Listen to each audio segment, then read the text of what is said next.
La ville de Rome est longtemps demeurée un mystère pour les archéologues.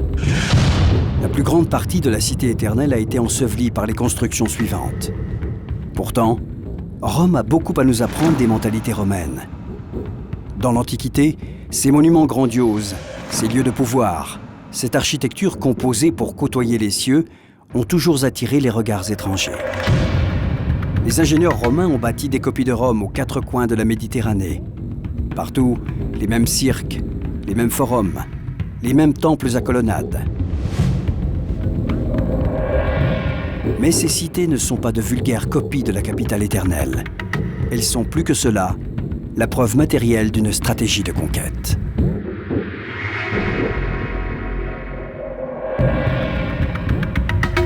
Parmi toutes ces cités oubliées, celle de Timgad, en Algérie, classée patrimoine mondial de l'humanité par l'UNESCO, est le symbole d'une colonisation romaine atypique.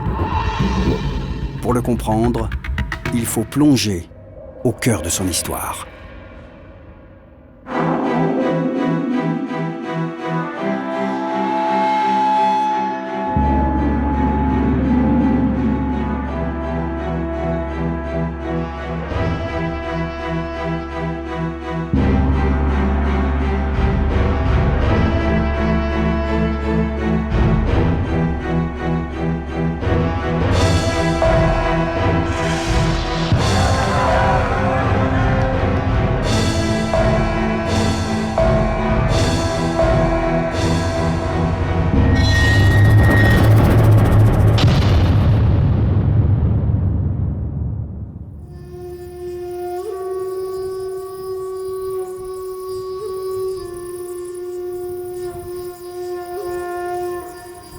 Rome a plus de 600 ans, lorsque les hommes de la 3e Légion parthique débarquent sur les côtes d'Afrique du Nord.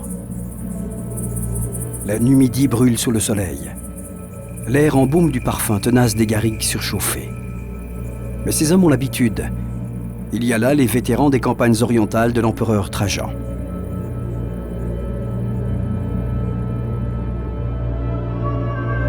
Nous sommes en 100 de notre ère. L'Empire romain est à son apogée. La ville lumière, Rome, est la capitale d'un territoire immense. La Méditerranée tout entière est romaine depuis 200 ans déjà.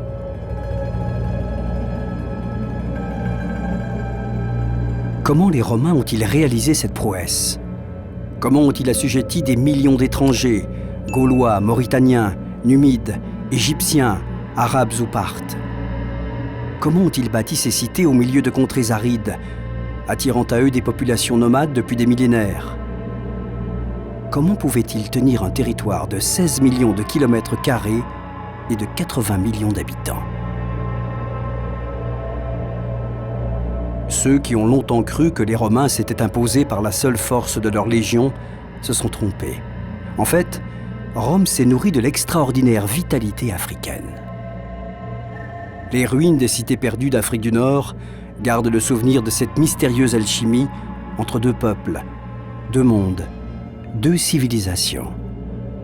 Mais avant d'en arriver là, il a fallu que Rome se débarrasse de tous ses adversaires et les empêche de nuire, à tout jamais.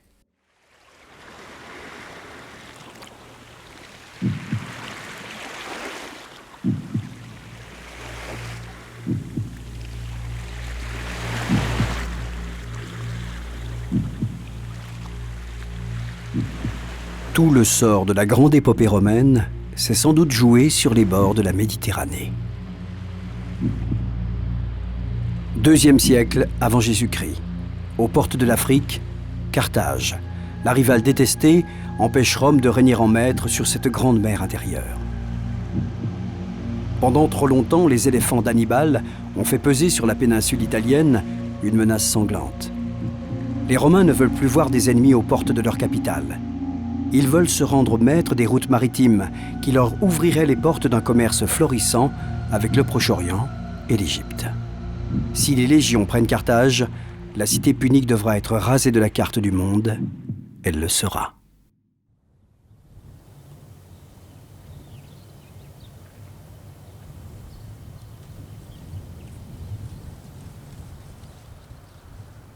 En 146 avant Jésus-Christ, Les légions de Scipion l'Émilien prennent Carthage, après d'âpres combats. Pour ne pas se rendre à leur ennemi juré, les habitants se sont jetés dans les flammes d'un énorme bûcher. De la cité punique, les soldats romains ne laissent qu'un tapis de cendres. Ils la rasent consciencieusement, comme pour annihiler jusqu'à son souvenir. Les archéologues ont retrouvé la trace de cette riche capitale. Une strate de charbon, de plomb fondu, de briques et de poteries pilées. Les légionnaires ont transformé Carthage en poussière. La cité romaine est construite sur ces terribles fondations. Elle écrase le cadavre de son ennemi. Désormais, les portes de l'Afrique sont brisées. Une autre conquête débute par le fer des légions de la ville éternelle, Rome.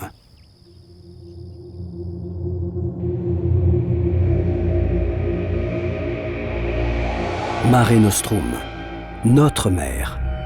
C'est ainsi que les Romains appellent la Méditerranée, lac intérieur d'un empire qui s'étend des îles britanniques aux rives de l'Euphrate. Rien n'a résisté aux armées de la République.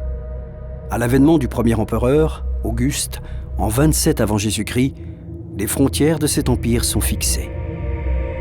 En Occident et en Afrique, Rome a tissé sa toile, achetant les souverains vaincus, passant des accords avec les élites locales ou en nommant des gouverneurs de province.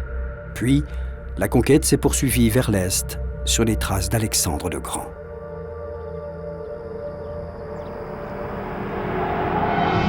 En 105, l'empereur Trajan lance ses troupes contre les guerriers parthes de Mésopotamie. Les légions romaines ont semé leurs aigles dans les montagnes d'Anatolie, sur les pentes du mont Zagros et dans le désert syrien, comme autant d'indices de leur passage.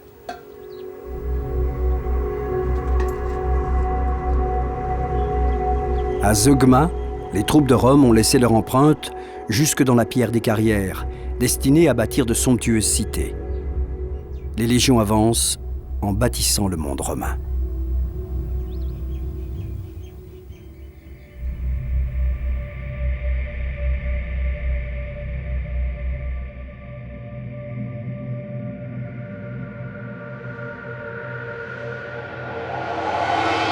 Plus au sud, vers l'Arabie actuelle, Trajan réussit ce que personne n'avait réussi avant lui, soumettre la civilisation nabatéenne. Ce grand stratège brise le cadenas de falaises qui avait préservé Pétra de toutes les invasions. De nouveaux temples s'élèvent et les ingénieurs taillent eux aussi la roche, nouvel écrin des théâtres romains. L'Arabie est maîtrisée. L'Aigle de Rome rassemble 80 millions de personnes, de cultures et de confessions différentes. Sa domination durera 300 ans.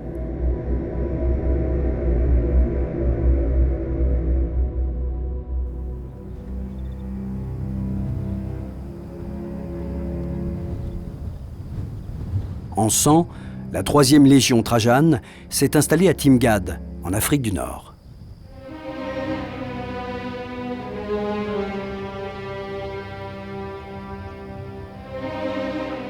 Lorsqu'ils découvrirent les ruines de Timgad et des autres cités romaines d'Afrique du Nord, les archéologues français étaient persuadés d'avoir exhumé la preuve que l'Europe avait amené au rythme des légions la civilisation chez les barbares du Maghreb. Ils justifiaient ainsi la colonisation de ces territoires en faisant des troupes coloniales les nouvelles légions de l'Occident. Ils ne pouvaient pas supposer que ce n'était pas l'Afrique qui était devenue romaine, mais que Rome était devenue africaine. Au XIXe siècle, en une poignée d'années, des dizaines d'archéologues s'appliquèrent à sortir du sable cette ville que l'on appellera bientôt la Pompéi d'Afrique. Il faut dire que ses dimensions sont d'autant plus impressionnantes que tous les matériaux qui ont servi à la bâtir ont été amenés sur place.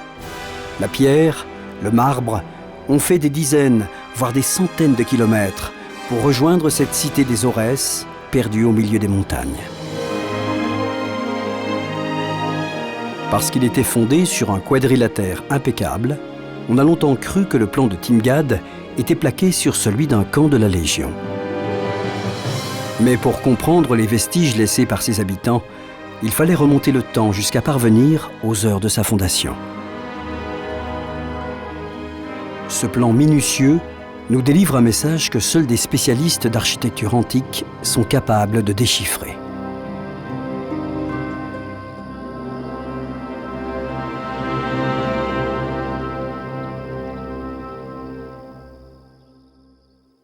Ce qui frappe d'abord sur cette vue aérienne, c'est ce plan parfaitement géométrique de Timgad. C'est tellement parfait comme plan, et finalement assez rare, qu'on a cru au départ qu'il s'agissait d'un camp, du plan d'un camp romain, purement et simplement repris. Lorsqu'on regarde l'organisation intérieure, une fois passé ce stade du plan damier, du plan orthogonal, on retrouve tous les éléments d'une ville romaine et on comprend ce qu'était Timgad pour ceux qui l'ont conçu au départ, une véritable vitrine de ce qu'était la civilisation romaine, la romanité, dans un pays qui était en cours d'occupation, dans ces hautes plaines du nord de l'Aurès. Ce qui est peut-être le plus représentatif de l'urbanisme romain dans ce plan de Timgad, c'est l'emplacement du forum, exactement au plein centre de la ville, à l'intersection des deux axes initiaux, le Decumanus Maximus, le Cardo Maximus, un forum que, grâce aux archéologues du XIXe siècle, il faut bien le dire, nous avons la chance de voir dans sa totalité aujourd'hui, et avec un nombre d'édifices, de bâtiments qui est tout à fait remarquable. Alors, on retrouve là, en fait, les éléments du forum romain classique, à commencer ici par la curie, qui évidemment fait penser à la situation de Rome. On a ici toute une série de bases de statues qui étaient les bases qui portaient les statues des notables de la Timgad du IIe et du IIIe siècle notamment.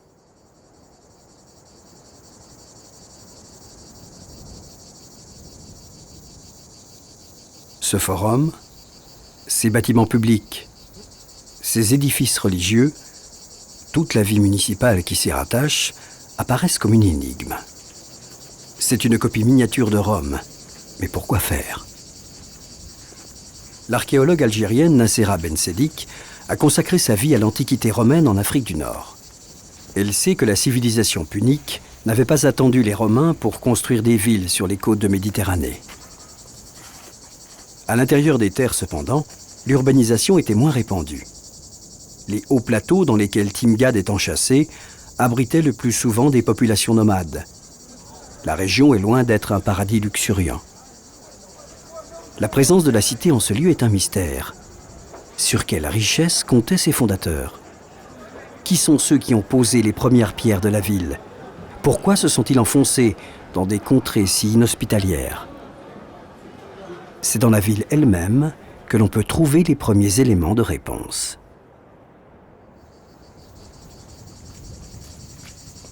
Timgad, comme tout le monde sait, a été fondé par l'empereur Trajan en 100, au départ avec un petit groupe de citoyens romains, parmi lesquels des civils et des vétérans. Alors, ce qui nous intéresse, nous ici, puisque c'est pour montrer que c'est un des rares vétérans dont on ait des traces, et qui était au moment de la fondation de la ville, c'est surtout donc cette expression où on sait donc qu'il est missi honesta missione ab imperatore Traiano optimo Augusto Germanico Dacico Partico. Ça veut dire qu'il a été envoyé ou renvoyé en congé honorable par l'empereur Trajan, ce qui pour nous est très intéressant. Ça veut dire donc que c'est le moment de la fondation, et surtout le congé honorable veut dire qu'il est à la retraite, c'est un vétéran. Au début du second siècle de notre ère, les légions s'installent définitivement en Numidie, au nord des Aurès, dans le grand camp de Lambèse. Elles veillent sur une vaste région, la Mauritanie césarienne, comprenant la plus grande partie de l'Algérie actuelle. Mais pour Rome, il s'agit moins d'occuper le terrain que de faire progresser sa civilisation. Après avoir vaincu, les légionnaires posent leur glaive. Ils comptent dans leur rang les meilleurs spécialistes, ingénieurs, architectes, ouvriers spécialisés dans la construction. Ils bâtissent des villes dans la plus pure tradition romaine, mais ils ne font pas que cela, car la plupart du temps, ils y implantent aussi leur famille. Les soldats des cohortes auxiliaires achèvent leur engagement avec un présent de Rome, la citoyenneté. Un diplôme rédigé sur une feuille de plomb leur est remis. Le double est accroché sur le forum à Rome. Après 25 ans de service, les vétérans et leurs enfants sont donc des Romains de plein droit. Ils portent alors la toge, signe distinctif des citoyens. Ils peuvent faire du commerce et s'enrichir assez pour faire élever des statues à la gloire de leur bienfaiteur. Rome ne compte pas seulement sur le côté militaire de sa mission, elle compte aussi beaucoup sur l'attrait. Il faut attirer les populations, il ne faut pas seulement leur faire peur ou les combattre.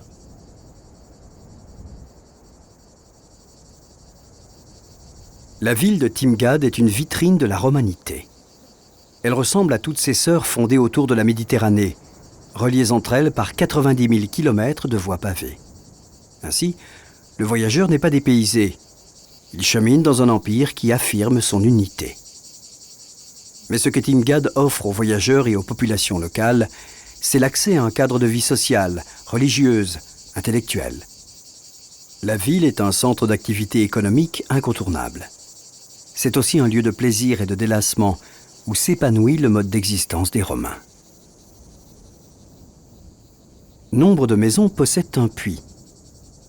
La ville abrite des lieux d'aisance comme des latrines dont certaines sont chauffées en hiver. Le moindre accoudoir sculpté sert Rome par la beauté de ses courbes. Il faut imaginer le regard émerveillé des nomades, découvrant la Timgad romaine, merveille d'architecture, maîtrisant une denrée rare dans ces contrées, l'eau.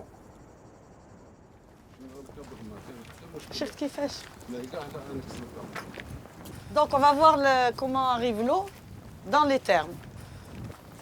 On va essayer de retrouver la canalisation et pour savoir si ça vient de la source ou bien du bassin qui est à côté du fort byzantin. Ça passe là, ça passe là.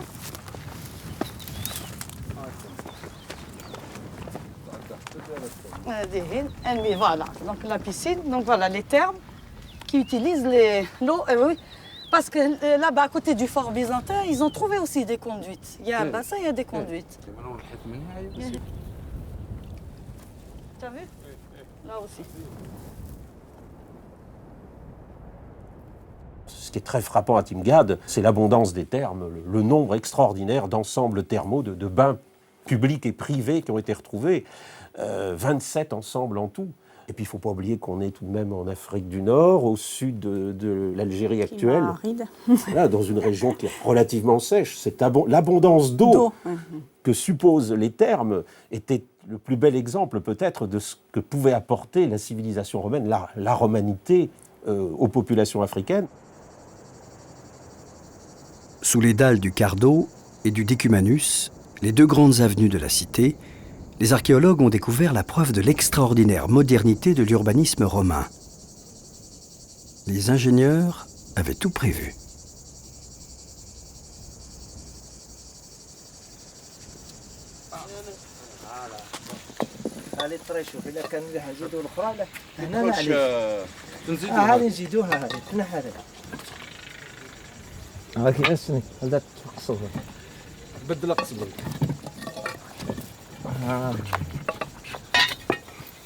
زيد الحياة غال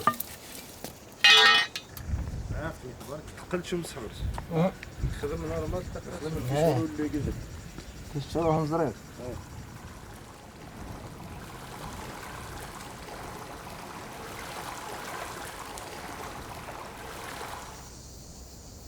Il n'y a pas qu'un réseau d'égouts à Timgad. En fait, la ville est conçue comme un immense réservoir où toute l'eau est récupérée.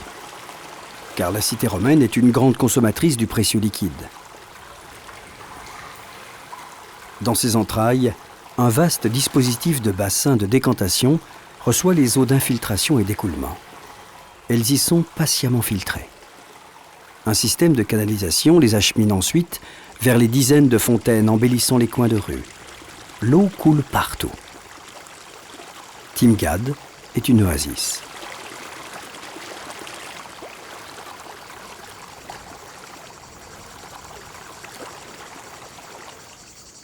Cette eau alimente surtout les thermes publics et privés où se retrouve toute la population, sans distinction de classe ou d'ordre. La plupart sont gratuits. C'est là certainement dans ces pièces richement décorées aux murs peints de couleurs vives, aux mosaïques élaborées, que le visiteur est le plus ébranlé par la finesse de la civilisation romaine. Dans les niches, des statues. Sur les murs, les représentations de l'univers sur lequel règne le citoyen de Timgad. Le sol est constellé de représentations mythologiques.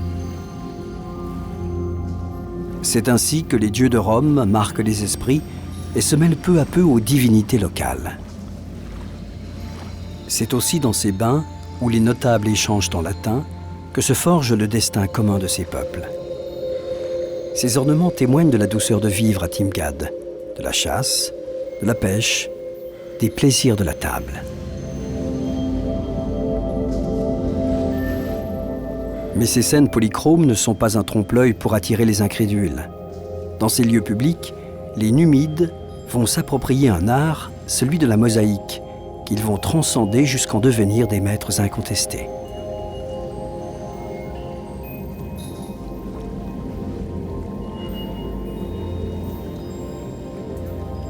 Si Timgad est une vitrine des richesses offertes par Rome, elle est aussi un lieu d'échange d'une incroyable modernité.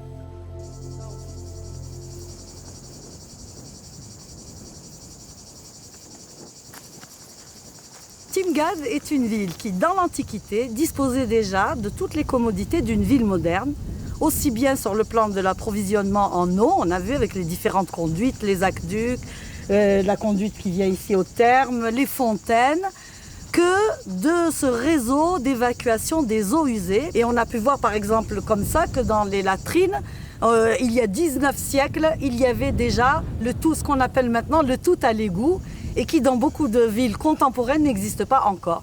Donc Timgad, déjà à cette époque, avait absolument tous les aménagements nécessaires dont aurait besoin une ville moderne.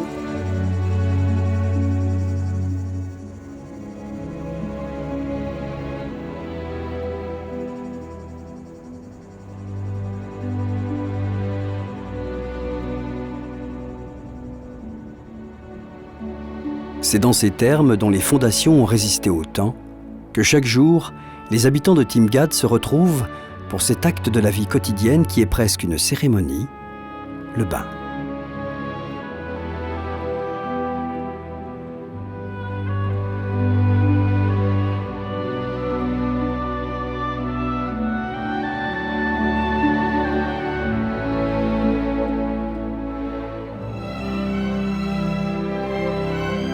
Les hommes de la 3e Légion ont bâti cette cité en une poignée d'années. Très vite, la ville va exploser au-delà du quadrilatère initial pour se répandre dans les campagnes environnantes. Son rempart devient inutile. Les villas des notables couvrent la proche banlieue. Les propriétaires terriens préfèrent résider dans la ville où ils peuvent se distraire après leur journée dans les champs. Timgad attire comme un aimant. Et cette réussite étonne encore. On a du mal à croire que ce succès ait pu être le lot d'autres villes en Afrique du Nord. Et pourtant.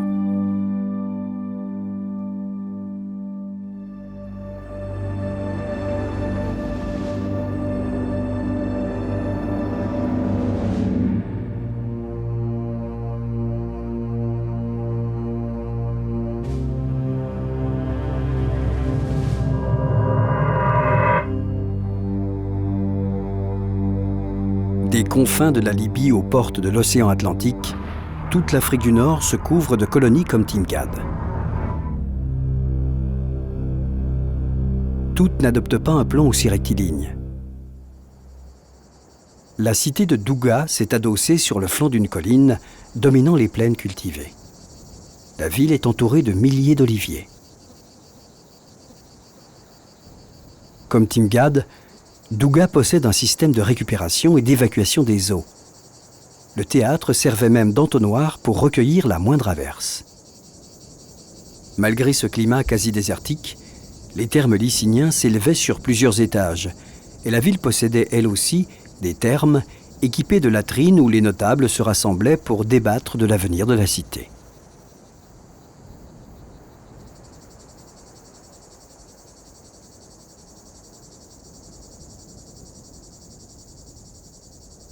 À une centaine de kilomètres de Douga, trônant au centre des plaines céréalières, Boularegia.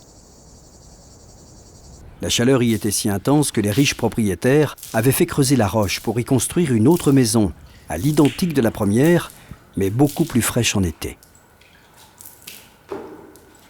Les mosaïques décoraient les salons et les chambres. 2000 ans d'histoire n'ont pas terni la splendeur de cette Vénus surgie des eaux. Partout, le même souci du détail et le même goût raffiné directement inspiré de la tradition romaine. Partout les mêmes bâtiments, la curie, les temples, les thermes. Seules les élites jouissaient de ce cadre de vie. Les campagnes les plus lointaines ne profitaient que très partiellement de la richesse des villes. L'influence de Rome y était moins prégnante. Les paysans conservaient leur langue, leur mode de vie traditionnel et leurs habitudes vestimentaires.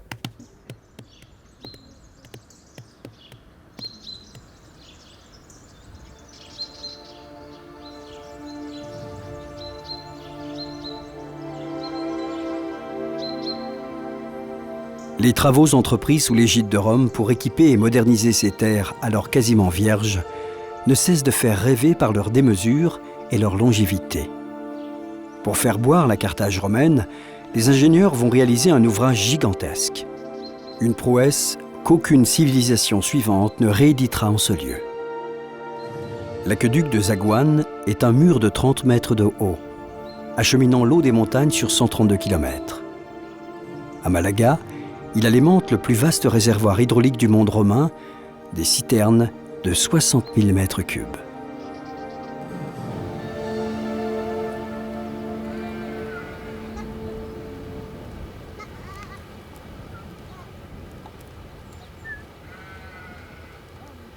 La solide maçonnerie des arches de pierre a si bien résisté aux agressions du temps que certains tronçons de l'aqueduc irriguent toujours les plaines tunisiennes.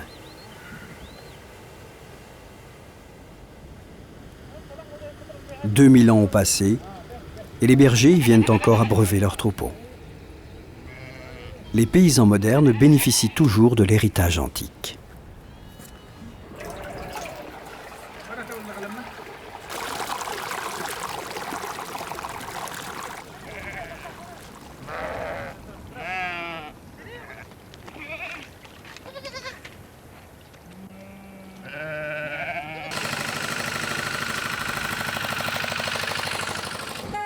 La paix romaine a uni des populations aussi différentes que les Thraces, les Gaulois, les Syriens ou les Numides. En Afrique du Nord, Rome n'a pas imposé l'uniformité de sa civilisation par la violence. La machine à intégrer passait par l'environnement urbain. Les temples, les arcs de triomphe exprimaient l'appartenance à la patrie romaine. La participation aux fêtes enracinait certaines traditions. Un bâtiment, plus que tout autre, exprimait l'adoption de certaines mœurs. C'est l'amphithéâtre.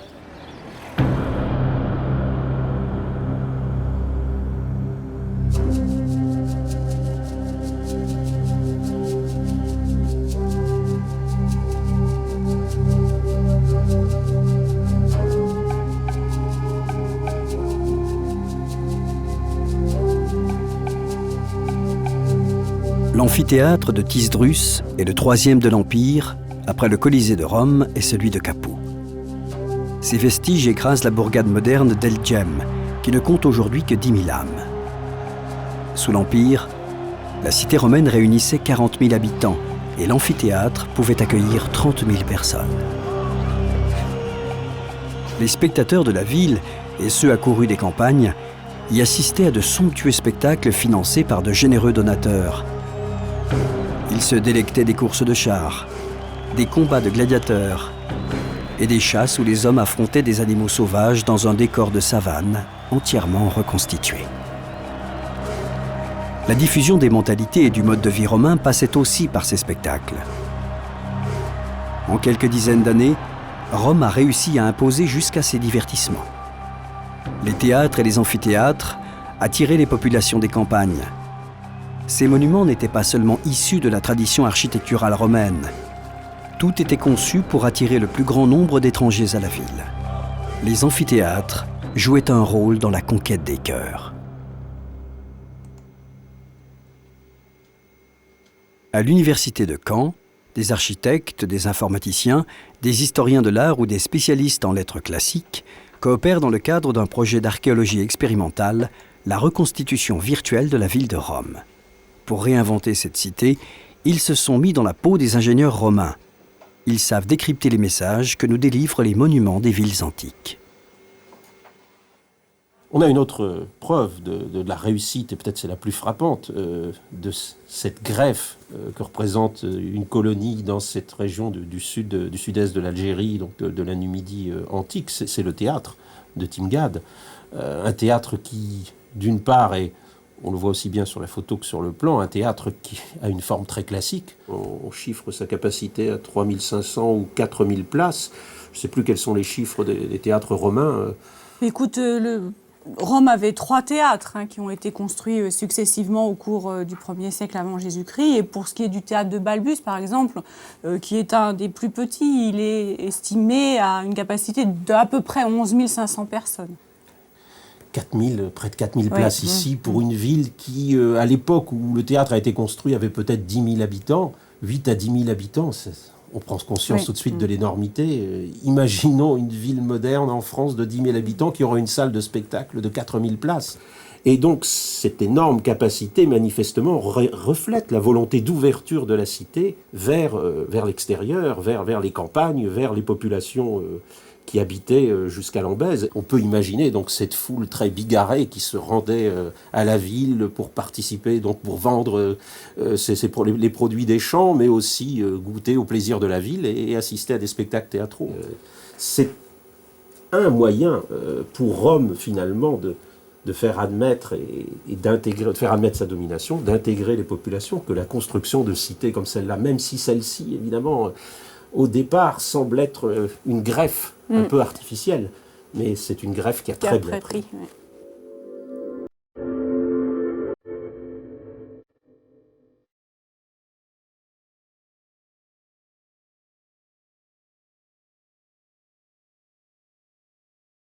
Le modèle de toutes ces villes de province, c'est Rome. Les Romains l'appellent Urbs, la ville, pour bien montrer qu'à leurs yeux, elle est la cité par excellence. Pour construire une image en 3 dimensions d'une ville depuis longtemps disparue, les chercheurs du pôle pluridisciplinaire de Caen disposent d'un élément qui est plus qu'une base de travail, une véritable œuvre d'art. La maquette de Rome, réalisée à la fin du XIXe siècle par l'architecte Paul Bigot, à partir de plans, de relevés topographiques et photographiques.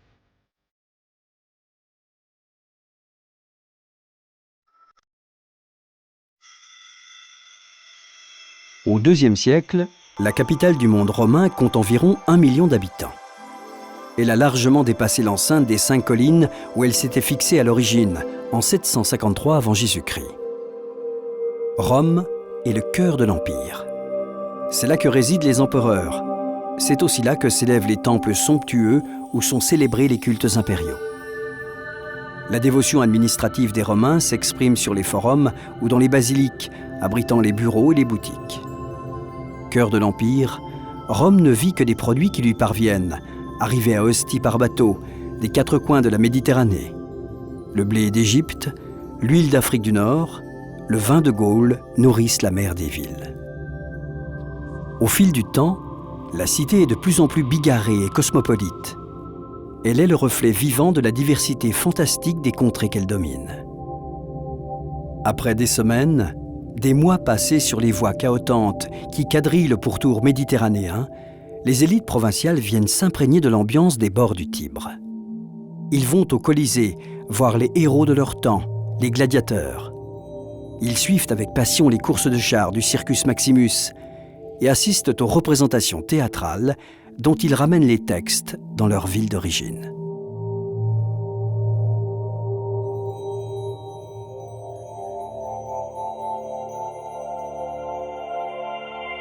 Ils il faut 5 jours pour accomplir les 350 km qui séparent Carthage de Timgad.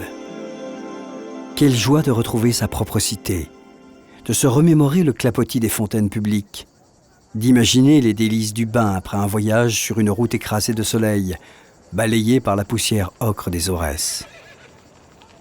Quel soulagement de voir enfin les portes de la ville, symbolisées, comme partout ailleurs dans l'Empire, par un arc triomphal. La route de l'Ambèze révèle les traces du trafic incessant des chariots et des bêtes.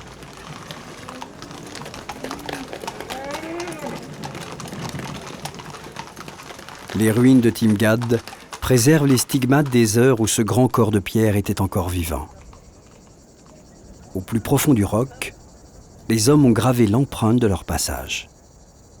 C'est sur le forum, là où la foule se réunissait les jours de marché, là où les citoyens se donnaient rendez-vous après les bains, que l'on retrouve des graffitis vieux de 2000 ans. Entre les colonnes, à même le sol, des inconnus ont entaillé la pierre pour graver d'énigmatiques jeux de société autour desquels se divertissaient les hommes de la ville.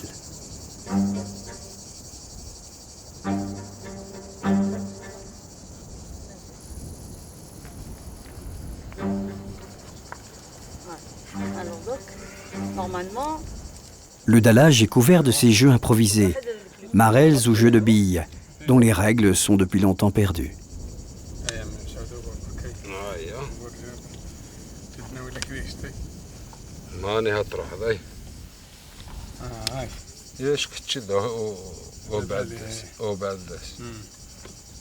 Cela fait des années que le gardien du site tente de comprendre la signification de ces petites cavités. Est-ce un jeu de billes? Un rébut au code à jamais disparu? En tentant de percer les mystères de ce damier d'un autre âge, les joueurs ressuscitent des gestes, des attitudes, des intonations. L'ombre de leurs mains se mêle à celle des fantômes de la cité et finalement, ils retrouvent le plaisir du jeu et la joie de vivre des joueurs de l'Antiquité.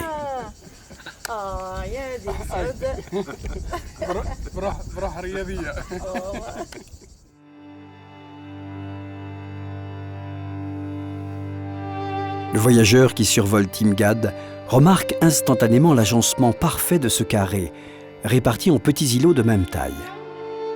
La ville a été conçue pour donner à chaque habitant une maison de la même taille que celle de son voisin. En fait, très rapidement, certains privilégiés ont occupé des espaces plus grands. À l'intérieur même de la cité, les archéologues ont trouvé des demeures de 400 mètres carrés. La ville a grandi très vite. Le forum, trop petit, n'a pu accueillir la basilique et certains temples. Un marché a également été construit à l'extérieur des remparts. La région vit en paix.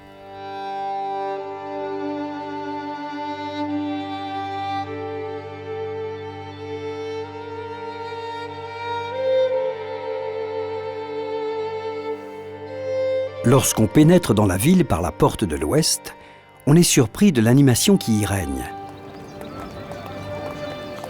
Le centre est commercial. Les marchands y vivent et y travaillent.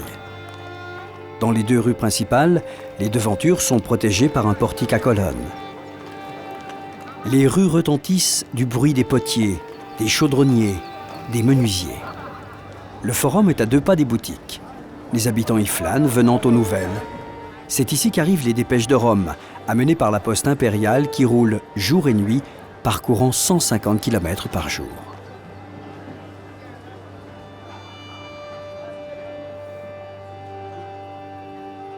La Timgad antique est toujours là, vitrine d'un monde romain où il faisait bon vivre.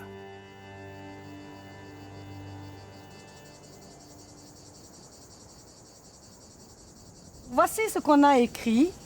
Wenari, Lawari, Ludere, Ridere, Hoc est, Vivere. Qu'est-ce que ça veut dire en français? Chasser, prendre des bains, jouer, rire. Ça, c'est vivre. Bien sûr, c'est un flâneur qui était là et qui a écrit, qui a griffonné des choses ou qui a peut-être fait un jeu avec ces formules, mais on peut prendre ça aussi comme un message philosophique, comme une façon de vivre épicurienne. Parce qu'évidemment, c'est le grand plaisir dans tout ça. Qu'est-ce qu'il y a de plus agréable que de chasser probablement les fauves qui peuplaient les forêts qui étaient autour de Timgad et dont on sait qu'elles étaient nombreuses, que de prendre des bains dans ces magnifiques établissements thermaux qu'on a vus un peu partout dans Timgad, où l'eau coule en abondance, que jouer simplement, ou jouer peut-être avec de l'argent, faire des paris, on ne sait pas trop, rire, bien sûr, c'est la joie. Et évidemment, tout le monde, qui n'aspirerait pas à mener une vie de ce type? Je pense que là, on a peut-être une des raisons de l'attrait qu'exerçait Timgad sur les environs et sur toutes les populations environnantes.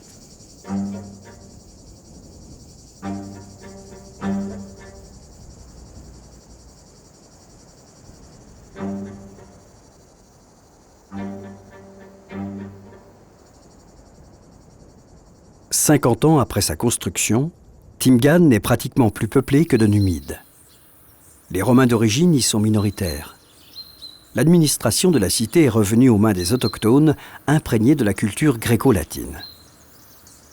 Le pouvoir local s'affirme selon la volonté de Rome, et Rome, justement, va aller encore plus loin, en permettant aux provinciaux d'accéder à de hautes responsabilités. Dès 48 de notre ère, l'empereur Claude avait œuvré pour cette reconnaissance des élites provinciales en approuvant la promotion juridique et politique des Gaulois.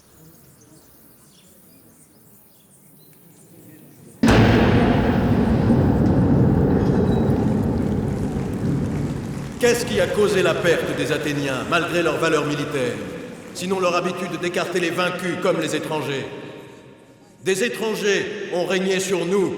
Désormais, ils sont mêlés aux nôtres par les mœurs, les métiers, les alliances, l'or et les richesses qu'ils partagent avec nous au lieu de les posséder séparément. Sénateurs, tout usage qui est aujourd'hui considéré comme remontant à la plus haute antiquité a été nouveau un jour.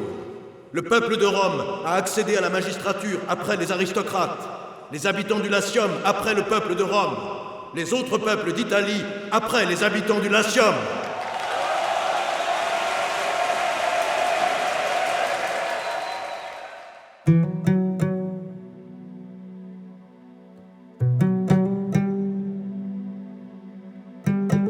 Cette intégration est la grande réussite de la civilisation romaine. Tout autour de la Méditerranée, des dizaines de peuples accepteront volontairement de passer sous la domination de Rome, synonyme de richesse et de pouvoir. L'accession à la citoyenneté offrait de véritables chances de promotion sociale. Rien n'est figé dans ce monde où l'origine ethnique n'a aucun impact sur le destin des hommes. Rome s'enrichit et enrichit ses provinces.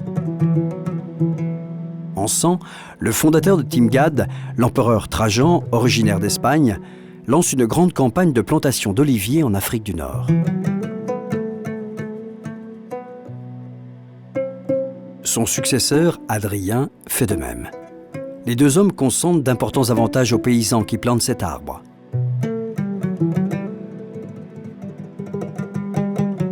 Les entrepreneurs numides et mauritaniens ne rêvent alors que d'une chose, accéder à la citoyenneté qui leur permettra de bénéficier d'avantages fiscaux et de vendre leur production tout autour de l'Empire.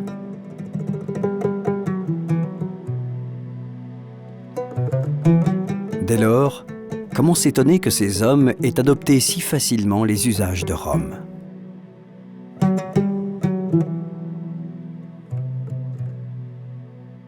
Le paysage de l'Afrique du Nord est bouleversé sur des dizaines de kilomètres carrés. L'huile fait la prospérité des villes de Sufetula, Duga, El Djem.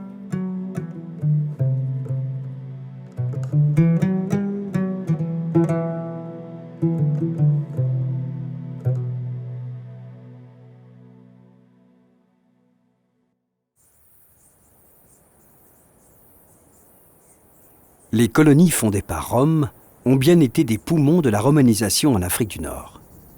Trajan ne s'était donc pas trompé lorsqu'il avait expédié les vétérans de la 3e Légion dans un désert. Ils y construisirent une ville alors qu'il n'y avait rien.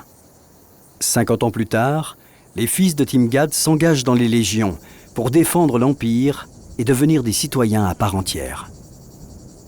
Trajan avait vu juste, on fonde une ville, pas seulement pour conquérir un territoire, on fonde une ville pour attirer la population, on fonde une ville pour assurer le recrutement à la Légion, pour que la Légion commence à recruter sur place et plus du tout de l'étranger, ce qui s'est fait. Et troisièmement, pour encourager aussi et faire que la ville, la région se développe du point de vue économique et attire les autres populations, celles qui ne sont pas encore romaines, pour qu'elles aient envie de le devenir.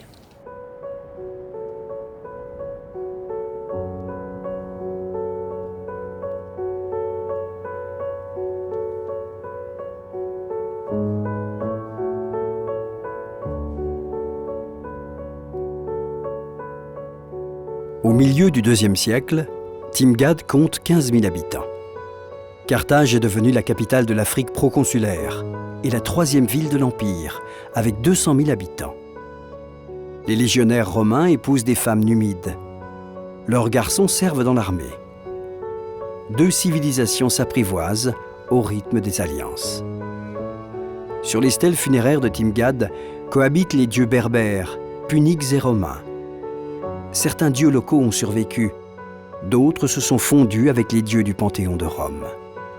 Un Saturne africain est ainsi né de la fusion du dieu Baal, des Puniques, et du Chronos des Grecs. Les langues ont coexisté, les divinités se sont mêlées.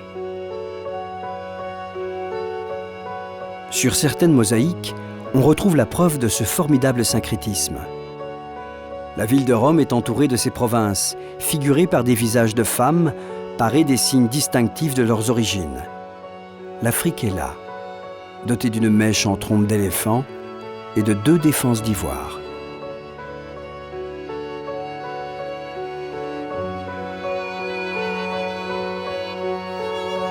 Le résultat de ce métissage aura été extraordinaire.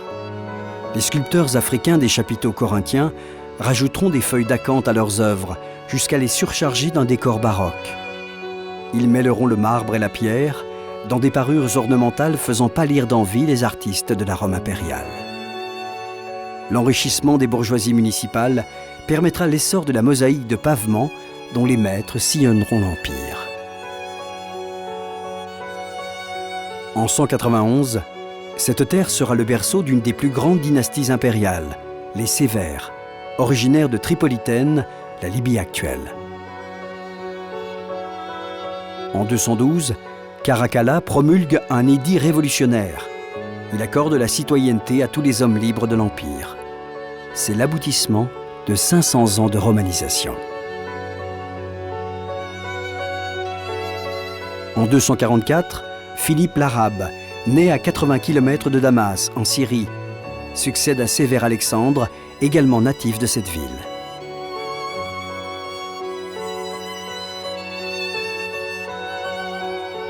Nombre de ceux qui ont dirigé l'Empire n'étaient pas nés à Rome. Mais ils étaient le fruit de ce métissage des cultures, initié par la politique de conquête romaine.